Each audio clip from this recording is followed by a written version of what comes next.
আসসালামু আলাইকুম। এই কুয়াশার ভিতরে আসছি খেতে, খেতে সবজি তুলতে।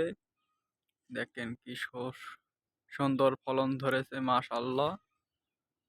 আল্লাহ অনেক নিয়ামত দিয়েছেন। আল্লাহর দরবারে শুকরিয়া। এই দেন গ্যান্ডারি বড় হইতাছে ইনশাআল্লাহ। এই যে আরো কত গ্যান্ডারি আছে। আশেপাশে অনেক গ্যান্ডারি। এই যে দুনদুল। এই যে দেখেন দুনদুল। এই যে দুনদুল ধরছে কত বড় বড় দুনদুল। মাশাআল্লাহ। এই যে বেগুনের গাছ।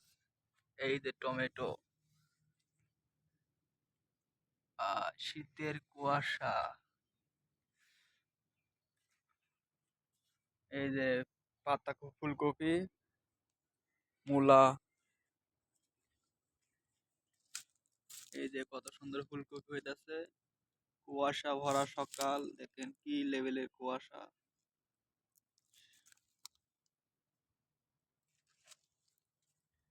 এই যে পাতাকপি। এই যে বেগুন ধরেছে, আল্লাহর নিয়ামত, কত সুন্দর বেগুন বড় বড়। এই যে মূলা খায় মানুষ খালি পা দে।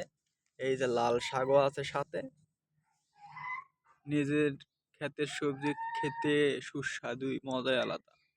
আল্লাহর দোয়া নিয়ামত। সবাই দোয়া করবেন, লাইক কমেন্ট শেয়ার করবেন। আর সবজির বাগানটা কেমন লাগছে এটাও কমেন্ট করে জানাবেন।